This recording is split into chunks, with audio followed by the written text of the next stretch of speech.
মৃত্যুশয্যায় মহাবীর Alexander তার সেনাপতিদের ডেকে বলেছিলেন, আমার মৃত্যুর পর আমার 3টে ইচ্ছে তোমরা পূরণ করবে।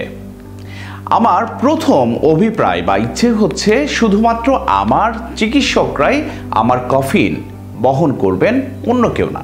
আর আমার দ্বিতীয় অভিপ্রায় বা ইচ্ছে হচ্ছে আমার কফিন যে পথ দিয়ে যাবে সেই পথে আমার অর্জিত সকল সোনা ও রূপা ছড়িয়ে দিবে চারদিকে।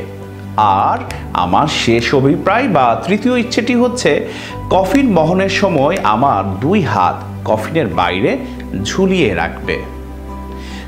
তার সেনাপতিরা এ কথা শুনে তখন তাকে এই বিচিত্র ইচ্ছের কারণ জিজ্ঞেস করলেন এবং প্রশ্ন করলেন যে এর কারণ কি।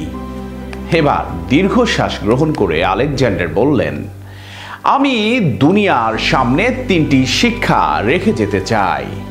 অর্থাৎ আমার চিকিৎসকদের কফিন বহন করতে এই কারণে আমি বলেছি যে যাতে লোকে বুঝতে পারে চিকিৎসক ক্ষমতাহীন, তারা মৃত্যুর থাবা থেকে মানুষকে রক্ষা করতে একেবারেই অক্ষম।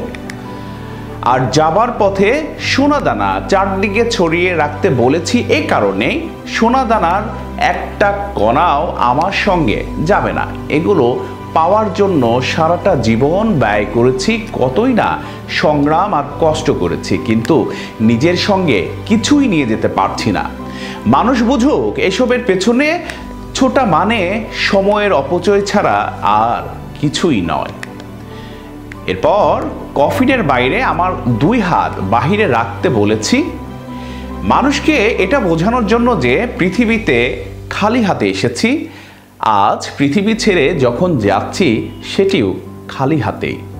সুতরাং এগুলো নিয়ে গর্ব করার মতো আর কিছুই নেই। অর্থাৎ যেভাবে পৃথিবীতে এসেছি ঠিক সেভাবেই পৃথিবী ছেড়ে আমাকে চলে যেতে হবে। কাজেই সুপ্রিয় দর্শক, আমরা এখান থেকে এই শিক্ষাটি নিতে পারি, অর্থাৎ জীবনে আমরা ধন সম্পদ ক্ষমতা যতই যার পেছনেই ছুটি না কেন, যত কিছুই করি না কেন, কিছুই আমাদের জীবনে যাবে না। যখন ডাক চলে আসবে উপর থেকে তখন সব ছেড়ে চলে যেতে হবে। সুতরাং সেই দিনটির জন্য আসুন আমরা এখন থেকেই প্রস্তুতি নেই।